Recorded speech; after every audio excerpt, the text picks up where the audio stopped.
The old bus wheezed to a stop outside the gleaming glass building of Whitmore Conservatory. Rosa Martinez stepped off carefully, her worn black shoes hitting the sidewalk with a soft thud. She looked up at the towering structure before her, its modern architecture and polished stone facade making her feel smaller than she already was. The building seemed to stretch endlessly into the cloudy afternoon sky, its windows reflecting the world like 1,000 judgmental eyes. Rosa pulled her faded brown cardigan tighter around her shoulders. The fabric was soft from years of washing, and there was a small hole near the left elbow that she'd tried to mend with thread that didn't quite match. Her gray hair was pulled back in a simple bun, secured with a plain elastic band she'd grabbed from her kitchen drawer that morning. She carried a small black handbag that had seen better days, its corners worn smooth from use, and clutched a manila folder containing her sheet music around her. Other people were also heading toward the conservatory's entrance, but they were nothing like Rosa. Young women in designer dresses clicked past her on expensive heels, their hair styled perfectly and their makeup flawless. Men in sharp suits strode confidently toward the doors, talking on phones about their upcoming performances.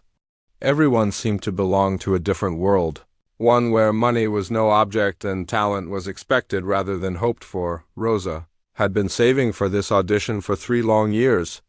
Every week she put aside whatever she could from her paycheck. Sometimes it was only $5, sometimes $10 if she'd managed to pick up extra shifts at the hospital. She worked nights cleaning the floors and emptying trash cans, starting at 11 in the evening and finishing at 7 in the morning. The work was hard on her back and her knees, but it was honest work, and it gave her the money she needed to survive. More importantly, it gave her access to something precious.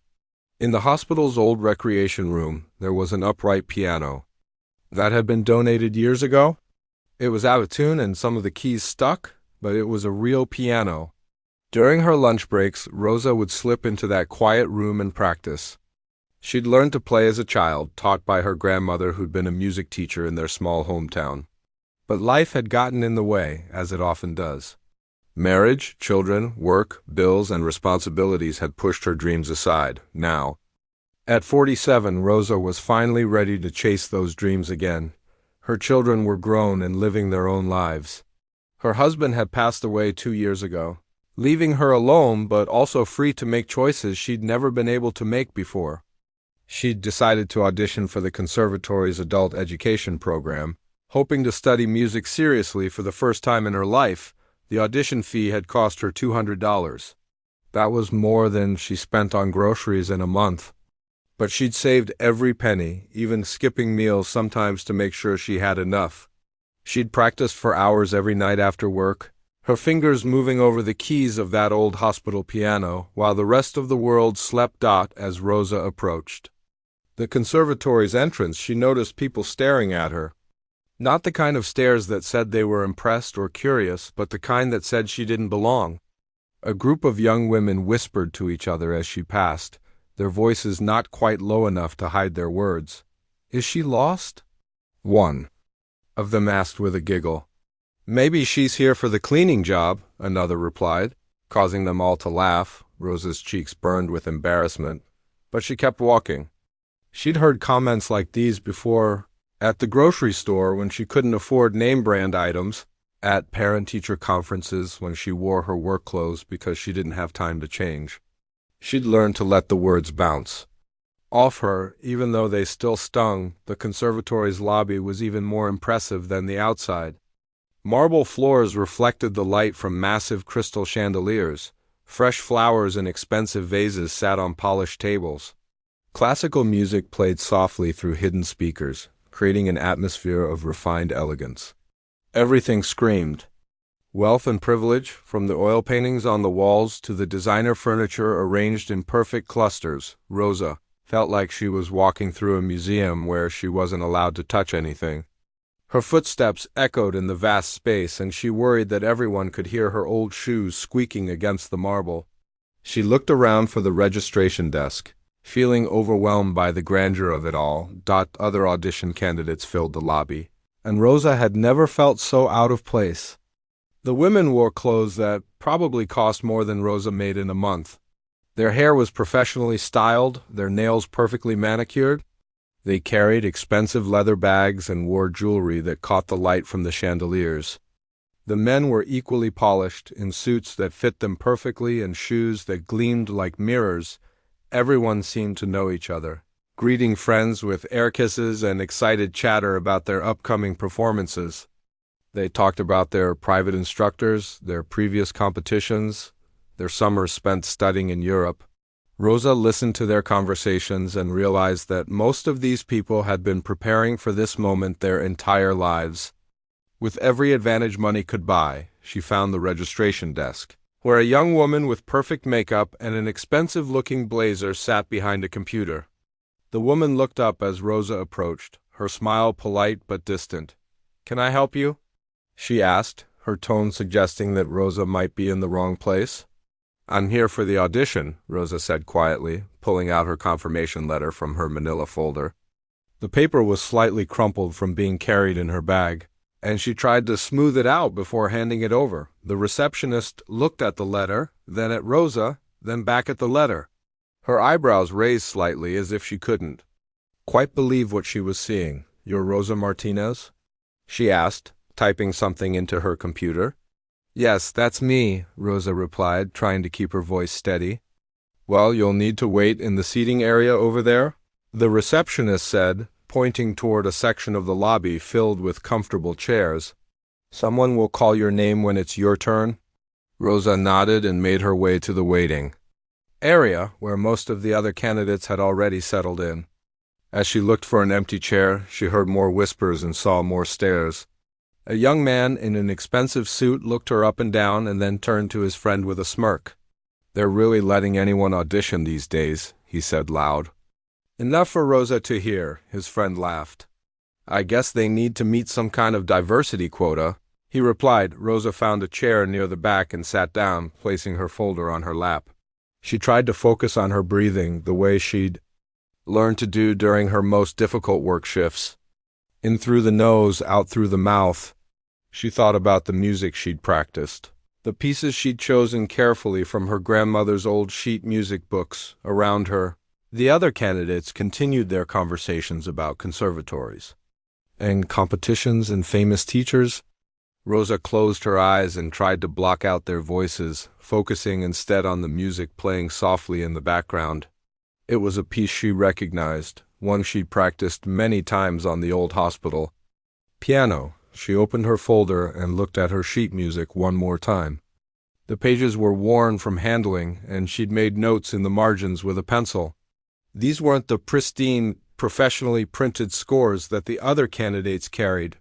These were photocopies of pages that had been loved and used, music that had been passed down through generations of her family, but Rosa knew something that the others didn't.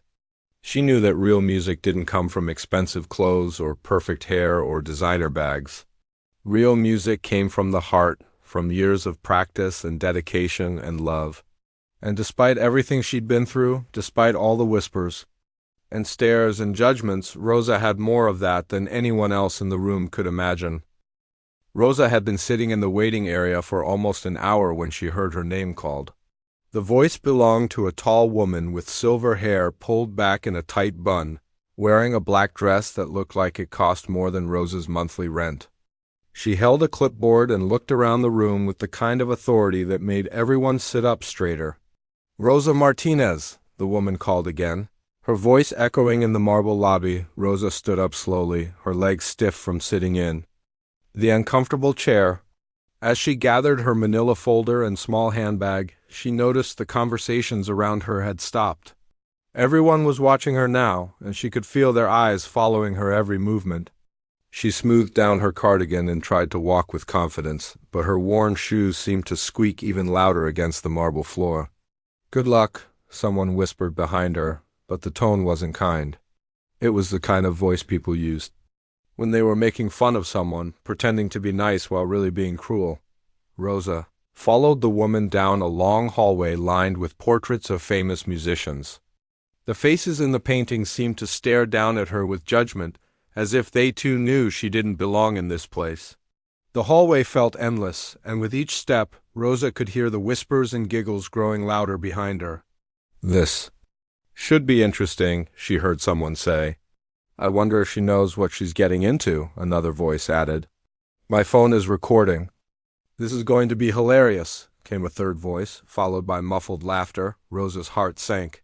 She realized that some of the candidates were actually planning to record her audition, expecting her to fail so badly that it would be entertaining to watch later. The thought made her stomach twist with anxiety, but she kept walking. She'd come too far to turn back now. The woman with the clipboard stopped in front of a heavy wooden door. "This is it," she said without warmth.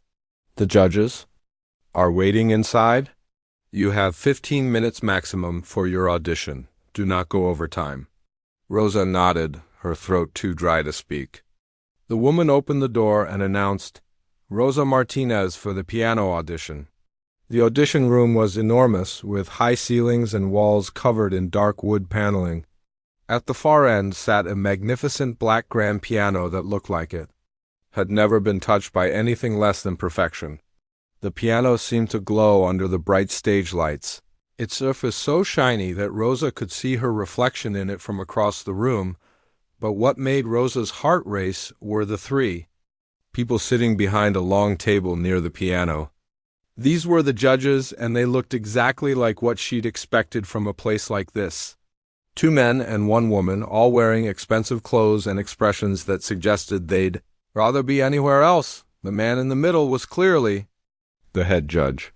His gray hair was perfectly styled, and his suit probably cost more than Rosa made in 6 months. He wore glasses with thin frames and had the kind of face that looked like it rarely smiled. When he saw Rosa walk in, his eyebrows went up in surprise, and not the good kind. "You're Rosa Martinez?" he asked, looking at the papers in front of him as if they might have made a mistake. "Yes, sir," Rosa replied, her voice barely above a whisper. The judge looked her up and down, taking in her faded cardigan, her simple black pants, and her worn shoes. His expression grew more puzzled by the second. "And you're here for the piano audition?" "Yes, sir," Rosa said again, feeling smaller with each word. The woman judge, who had been writing notes, looked up and studied Rosa with cold eyes. She was probably in her 50s, with blonde hair that didn't move when she shook her head. Her red lipstick was perfect, and her jewelry caught the light whenever she moved. "Are you quite certain you're in the right place?" she asked, her voice sharp enough to cut glass. Rosa felt her cheeks burn with embarrassment. "Yes, ma'am. I have my confirmation letter right here." She started to pull out the crumpled paper from her folder, but the judge held up a hand to stop her. "That won't be necessary," the woman said with a sigh. "Let's just get this over with." The third judge, a younger man with dark hair and an expensive watch, didn't even look up from his phone. He seemed completely uninterested in the whole process, as if Rosa's audition was just something he had to sit through before he could get back to more important things. Behind Rosa, she could hear the door opening and closing as other candidates peeked in to watch. Word had spread quickly through the waiting room that something amusing was about to happen. She could hear whispers and the soft sounds of people trying to be quiet while they watched what they expected to be a disaster. "Well," the head judge sighed, glancing at his expensive watch, "we don't have all day. Please proceed to the piano." Rosa walked across the room, each step feeling like a mile. The piano looked even more impressive up close, its keys gleaming white and black under the bright lights. She'd never played on anything so beautiful or so expensive. The bench was perfectly positioned, and when she sat down, she could feel how different it was from the old wooden chair she used at the hospital piano. She placed her folder of sheet music on the piano's music stand, and immediately noticed how shabby it looked against the piano's perfection. Her photocopied pages with their pencil marks and worn edges seemed like they belonged in a completely different world. "What will you be playing today?" the head judge asked, his tone making it clear he expected very little. "Chopin's Ballade?" "Number 1 in G minor," Rosa said, trying to keep her voice steady, "and then Rachmaninoff's Piano Concerto No. 2. The judges exchanged glances. These were not easy pieces. They were the kind of music that required years of serious study. An exceptional skill. The woman judge actually laughed, a short, sharp sound that echoed in the large room. Those are quite ambitious choices, she said, her voice dripping with sarcasm. Are you sure you wouldn't prefer something more appropriate for your level? Rosa felt tears starting to form in her eyes, but she blinked them back. She'd practiced these pieces hundreds of times. She knew them by heart, every note, every pause, every emotion they were meant to convey. No, ma'am, she said quietly. These are the pieces I'd like to play. The head judge shrugged as if to say it was her funeral. Very well, you may begin. Behind her, Rosa could hear more people entering the room. The whispers were getting louder, and she was sure she could hear the soft sounds of phones being pulled out to record her performance. Someone actually giggled, quickly covering their mouth when one of the judges shot them a warning look. This is going to be painful to watch, someone whispered. I almost feel bad for her, another voice added.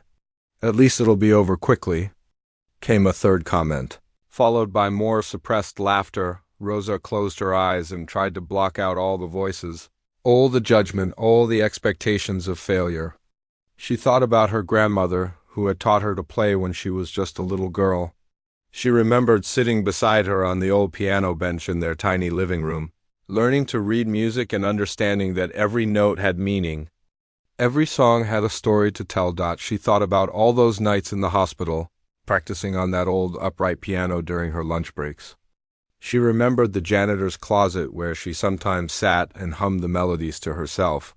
Dreaming of the day when she might play them for people who would actually listen, she thought about her husband, who had always believed in her dreams, even when she'd stopped believing in them herself. He'd encouraged her to save money for this audition, telling her it was never too late to chase the things that made her happy. Rosa placed her hands on the keys and took a deep breath. The piano felt different under her fingers than any instrument she'd ever played. The keys responded to her touch like they were alive, ready to sing whatever song she wanted to give them. The room behind her grew quiet, not because people were respectful, but because they were waiting for her to fail. They expected her to stumble through a few bars before giving up in embarrassment. They were ready to laugh, to record her failure, to turn her dreams into their entertainment. But Rosa had something they didn't understand. She had music in her heart that had been waiting 47 years to be heard, and she was finally ready to let it out. Rosa's fingers touched the keys for the first time, and she felt something magical happen. The piano responded to her touch like it had been waiting for her all along. The keys felt perfect under her fingertips, not too heavy, not too light, but just right. She pressed down gently on middle C, and the sound that came out was pure and clear, like a bell ringing in the distance. For a moment, the room was completely silent except for that single, beautiful note hanging in the air. Even. The whispers stopped. Rosa felt her nervousness begin to melt away as she realized this piano was going to let her tell her story, the way she'd always dreamed of telling it. She began with the opening notes of Chopin's Ballade No. 1 in G minor. The first few notes were soft and gentle, like a conversation between old friends. Her left hand found the bass notes while her right hand sang the melody, and together they created something that filled the enormous room with warmth. The head judge, who had been looking at his watch just seconds before, suddenly stopped moving.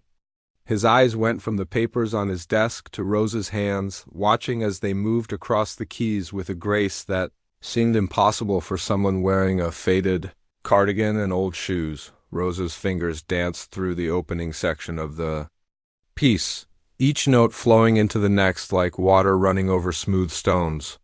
She'd practiced this part thousands of times, but it had never sounded like this before. The beautiful piano was bringing out colors in the music that her old hospital piano could never produce. Behind her, she could hear the shuffling of feet as more people tried to squeeze into the room. Word was spreading through the conservatory that something unexpected was happening in the audition room. But Rosa was no longer aware of the audience. She was lost in the music, in the story that Chopin had written more than 100 years ago. The young man with the expensive suit who had been making jokes about? Rosa just minutes earlier now stood frozen in the doorway. His phone was still in his hand, ready to record what he thought would be a disaster, but his thumb hovered over the screen without pressing anything. His mouth was slightly open, and his eyes were wide with surprise. The woman judge with the perfect blonde hair had stopped writing notes. Her pen was suspended in midair as she stared at Rosa's hands moving across the keyboard. She'd heard hundreds of auditions over the years, maybe thousands, but there was something different about this one. Something that made her forget about everything else and just listen. Rosa moved into the more complex section of the ballade, where the melody begins to twist and turn like a river changing course. Her right hand played notes that seemed to sparkle in the air, while her left hand provided a steady rhythm that kept everything anchored. She had memorized every single note of this piece, but she wasn't just playing what was written on the page. She was adding her own life to it, her own experiences and emotions. The music grew louder and more passionate, and Rosa's whole body began to move with it. Her shoulders swayed slightly as she reached for the higher notes, and her face showed the emotion she was feeling. This wasn't just a technical exercise for her. This was her chance to speak in a language that everyone could understand. Regardless of how much money they had or what clothes they wore, a woman in an expensive dress who had been giggling about Rosa's appearance earlier now found herself wiping tears from her eyes. She couldn't understand why the music was affecting her so deeply, but she couldn't stop listening. The melody seemed to be telling her a story about struggle and hope and dreams that refused to die. The third judge, the young man who had been playing with his phone, slowly put the device down on the table. He leaned forward in his chair, his full attention now focused on Rosa. He'd studied music his entire life, had degrees from the best schools, but he was hearing something in this performance that he'd never heard before. It was raw and honest and real in a way that made all his academic knowledge seem suddenly unimportant. Rosa's fingers flew through a particularly difficult passage where the notes seemed to chase each other up and down the keyboard. She'd struggled with this section for months, practicing it over and over again on the old hospital piano until her fingers could find the right keys even in the dark. But now, on this magnificent instrument, the passage flowed out of her like it had always been there, waiting for the right moment to be born. The head judge removed his glasses and rubbed his eyes, as if he couldn't believe what he was seeing and hearing. In 30 years of conducting auditions, he'd never seen anything quite like this. Usually, when people came in looking like Rosa, they were beginners who had no business auditioning for a conservatory. But this woman was playing with the skill of someone who had been trained by masters. Even though everything about her suggested she'd never had that kind of training, the music built to a crescendo that filled every corner of the room. Rosa's hands moved faster now, but every note was still clear and precise. She wasn't just playing the piano. She was having a conversation with it, and the piano was answering back with sounds that seemed to come from heaven itself. A maintenance worker who had been cleaning the hallway outside stopped what he was doing and came to listen at the door. He didn't know anything about classical music, but he knew beauty when he heard it. And music was speaking to something deep inside him, something that had been quiet for too long. Rosa reached the end of the first piece and let the final notes ring out in the silence. The sound seemed to float in the air for a long moment before finally fading away. The room was so quiet that you could hear people breathing, but no one dared to make any other sound without pausing. Rosa moved straight into the opening of Rachmaninoff's Piano Concerto No. 2. This piece was even more challenging than the first, with sweeping melodies that required both hands to work together in perfect harmony. But Rosa was ready for it. She'd been ready for years. The first notes of the Rachmaninoff were like a gentle rain beginning to fall. Soft and delicate, they created a mood that was both sad and hopeful at the same time. Rosa's left hand played the accompaniment while her right hand sang the melody, and together they created something that seemed to transform the very air in the room. The woman who had been taking notes found that her hands were shaking too, much to write anything.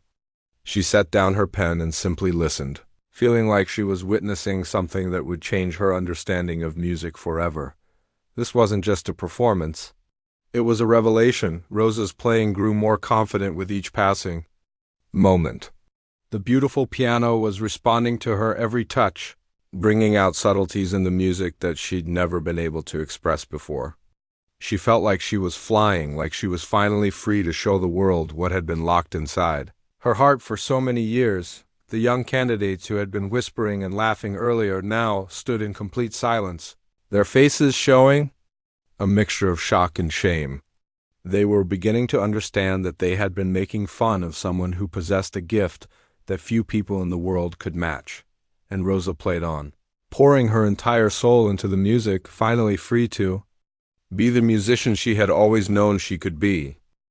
As Rosa continued playing the Rachmaninoff concerto, something extraordinary began to happen in the room. The music seemed to wrap around everyone like a warm blanket, touching parts of their hearts they'd forgotten existed. The melody soared and dipped, telling a story that everyone could understand even without words.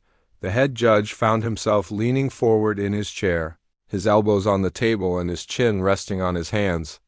He'd heard this piece performed by some of the world's most famous pianists in concert halls across Europe and America, but he'd never heard it played with such raw emotion, such honest feeling. Rosa wasn't just playing the notes that Rachmaninoff had written. She was living them, breathing them, making them part of her own story. Tears began to form in his eyes, something that hadn't happened during an audition in over 20 years. He tried to blink them away, worried that his colleagues might see him getting emotional, but he couldn't help himself. The music was doing something to him that he couldn't explain or control. The woman judge with the perfect blonde hair was having her own moment of discovery. She'd always prided herself on being able to judge a performance technically, looking for proper finger placement and correct timing. But Rosa's playing was making her forget all about technique. Instead, she was remembering why she'd fallen in love with music in the first place, back when she was a little girl listening to her mother play lullabies on an old upright piano. A single tear rolled down her cheek, leaving a small streak in her perfectly applied makeup. She didn't notice it, and she wouldn't have cared if she had. For the first time in years, she was hearing music the way it was meant to be heard, not as a collection of notes to be analyzed, but as a language that spoke directly to the soul. The young judge with the expensive watch had completely forgotten about checking the time. His phone lay silent on the table, all thoughts of important calls and meetings pushed aside by the power of Rosa's performance. He was a graduate of the finest music schools, had studied with world-renowned teachers, but he was learning something new about music that no classroom had ever taught him. Behind Rosa, the room continued to fill with people who had heard about what was happening. Students who had been practicing in other rooms put down their instruments and came to listen. Faculty members who had been in meetings excused themselves to see what was causing such a stir. Even the cleaning staff had stopped their work to gather quietly at the back of the room. A young woman who had been one of the cruelest in her comments about Rosa's appearance now stood with her hand over her mouth, trying to muffle the sobs that were coming despite her efforts to stay composed. She'd spent her entire life being taught that appearances mattered more than anything else, that success came from looking the part and having the right connections. But Rosa was proving that real talent, real artistry had nothing to do with designer clothes or perfect hair. The maintenance worker who had stopped to listen in the hallway was now sitting on the floor outside the door, his cleaning cart forgotten beside him. He'd grown up in a house where music was always playing, where his mother sang while she cooked and his father hummed while he worked. He'd forgotten how much he missed that feeling of being surrounded by something beautiful. Rosa's playing was bringing back memories he'd thought were lost forever. Rosa moved into the most challenging section of the concerto, where the piano part becomes like a conversation between two different voices. Her left hand played deep, rich notes that sounded like a wise old man telling stories, while her right hand answered with bright, dancing melodies that sparkled like stars. The two parts wove together in a way that seemed impossible for one person to manage. But Rosa made it look effortless. The young man with the expensive suit who had planned to record Rosa's failure had long since forgotten about his phone. He stood frozen in place, his face pale and his eyes wide with shock. He'd been so certain that this would be entertaining for all the wrong reasons. Now he was discovering that he'd been about to witness something that would change his understanding of what music could be. He thought about all the money his parents had spent on his education, all the private lessons and master classes and expensive instruments. He'd always believed that success in music came from having the best of everything. But Rosa was showing him that the most important things couldn't be bought. They had to be felt, lived, and shared from the heart. A professor who had been walking past the room stopped and pressed his ear to the door. He'd been teaching at the conservatory for 15 years and had heard countless auditions, but something about this performance was different. He quietly opened the door and slipped inside, standing at the back with the other unexpected audience members. His eyes widened as he saw Rosa at the piano. She didn't look like any of the students he was used to teaching. But as he listened to her play, he realized that she had something that couldn't be taught in any classroom. She had lived a life full of real experiences, real struggles, real joy and sorrow. And all of that was coming through in her music. The concerto built to its most dramatic section, where the melody soars to incredible heights before cascading down like a waterfall. Rosa's fingers moved across the keys with perfect precision, but there was nothing mechanical about her playing. Every note was alive with emotion. Every phrase told part of a larger story. A woman in an expensive dress who had been laughing about. Rosa earlier found herself crying so hard that she had to sit down.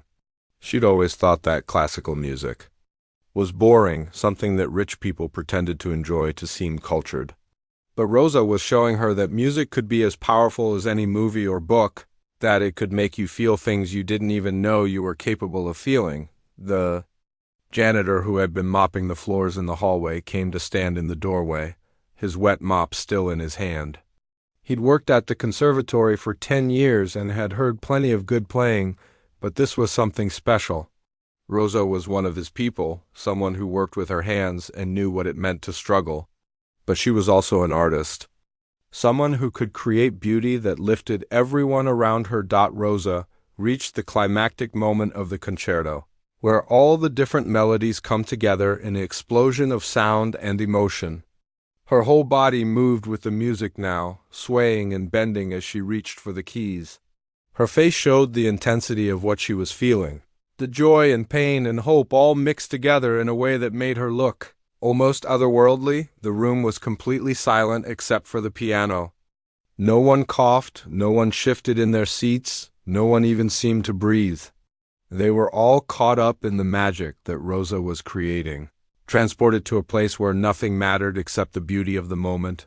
And then as the final notes of the concerto rang out, Rosa's hands slowly lifted from the keys. The last note hung in the air like a prayer, gradually fading until there was nothing left but the most complete silence anyone in that room had ever experienced. The silence that followed Rosa's performance seemed to stretch on forever. No one moved, no one spoke. Even the air in the room felt different, as if Rosa's music had changed something fundamental about the space itself. The last note of the Rachmaninoff concerto had faded away, but its echo seemed to linger in everyone's hearts. Rosa sat at the piano bench, her hands still hovering slightly above the keys. Her chest rose and fell as she caught her breath, and for the first time since she'd started playing, she became aware of the room around her again. She could feel dozens of eyes watching her, but the quality of their attention had completely changed. Where before there had been mockery and dismissal, now there was something that felt almost like reverence.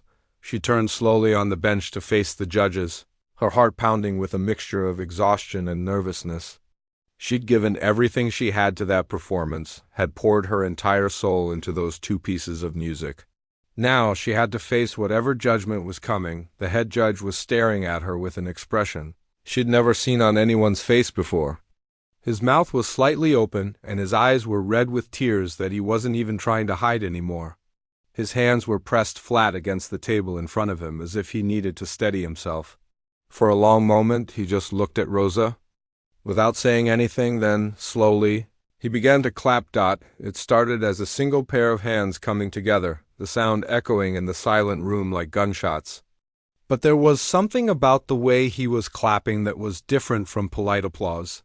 His hands came together with force, with passion, With the kind of enthusiasm that comes from witnessing something truly extraordinary, the woman judge joined in next, her perfectly manicured hands creating their own rhythm as tears streamed down her face, completely ruining her makeup. She didn't care. She was clapping like her life depended on it, like she needed to express something that words couldn't capture. The young judge was the third to start applauding. And then something magical happened. The head judge did something that no one in that room had ever seen before. He stood up. In 30 years of conducting auditions at the conservatory, he had never once stood up for a performance. It simply wasn't done. Judges remained seated, maintained their professional distance, kept their emotions in check. But Rosa's performance had shattered all of those unwritten rules. As soon as he stood, the other two judges followed. And then, like a wave spreading through the room, everyone else began to stand as well. The young man with the expensive suit, who had planned to mock Rosa, was now on his feet, clapping so hard his hands were beginning to hurt. The woman in the designer dress, who had been laughing about Rosa's appearance, was applauding through her tears, her expensive jewelry catching the light as her hands moved. The applause grew louder and more intense. People weren't just clapping anymore. They were cheering, whistling, calling out words of praise and amazement. The sound filled the enormous room and seemed to shake the very walls. Rosa sat at the piano bench, overwhelmed by the response. She'd dreamed of this moment for so many years, but in her dreams it had never been quite like this. She'd imagined polite appreciation, maybe even acceptance. But this was something beyond anything she dared to hope for. The head judge was still clapping, but now he was also shaking his head in amazement. Extraordinary, he said, his voice barely audible over the applause. Absolutely extraordinary. The maintenance worker, who had been listening from the hallway, pushed his way into the room, still carrying his mop, adding his own enthusiastic applause to the din. The professor, who had slipped in during the performance, was clapping with tears streaming down his face, already thinking about how he could convince the conservatory to accept Rosa into their program. As the applause finally began to die down, the head judge raised his hand for silence. The room gradually grew quiet, but the energy in the air was electric. Everyone was still standing, still looking at Rosa with expressions of awe and respect. In 30 years, the head judge began, his voice shaking with emotion, I have never heard anything like what we just witnessed. I have heard performances by students who went on to become world-famous soloists. I have judged competitions that launched international careers. But I have never, ever heard anything that moved me the way your performance just did. Rosa felt tears starting to form in her own eyes. After years of being invisible, of being dismissed and overlooked, she was finally being seen for who she really was. The woman judge stood up again, wiping the mascara from under her eyes. Your technique is flawless, she said, her voice still thick with emotion. But more than that, your musicality, your ability to communicate through the piano. It's a gift that can't be taught. It's something you're born with, something you either have or you don't, and you have it in abundance. The young judge nodded in agreement. I've studied music my entire life, he said.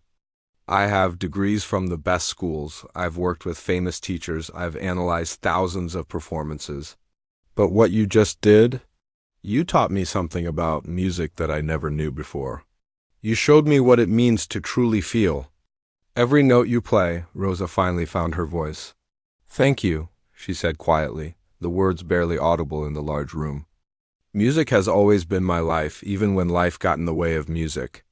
The head judge smiled, and it transformed his entire face. Life didn't get in the way of your music, he said. Life became your music.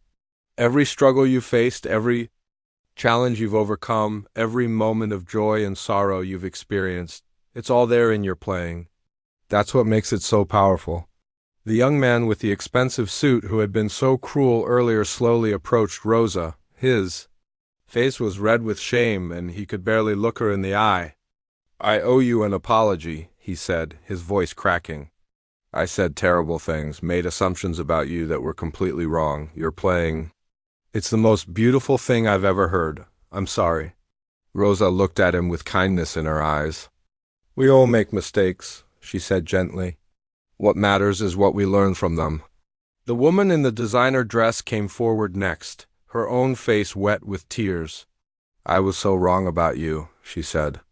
I thought I knew what talent looked like, what success looked like. But you've shown me that real talent doesn't care about clothes or appearances. It comes from the heart. More people began to approach Rosa, each wanting to express their amazement and gratitude for what they'd experienced. Students who had initially mocked her now spoke with genuine respect and admiration. Faculty members who had never seen her before were already discussing scholarship opportunities. The head judge called for attention one more time. Rosa, he said, I need you to know that what happened here today will change this conservatory. We're going to create a new scholarship program, a full scholarship that will cover not just your tuition, but your living expenses as well. We want you here not just as a student, but as an inspiration to everyone who thinks they know what talent looks like. Rosa felt like she was in a dream. After years of cleaning floors and emptying trash cans, after years of practicing on an old, out-of-tune piano during her lunch breaks, after years of being invisible and overlooked, she was finally being offered the chance to study music at one of the most prestigious conservatories in the country. I don't know what to say, she whispered. Say yes, the head judge replied with a smile. Say yes and help us remember what music is really about. Rosa smiled through her tears and nodded. Yes, she said. Yes, absolutely yes. The room erupted in applause again, but this time Rosa was ready for it. She stood up from the piano bench and took a small bow, her heart full of gratitude and joy. She'd proven that dreams don't have expiration dates, that talent doesn't recognize social barriers, and that sometimes the most beautiful music comes from the most unexpected places.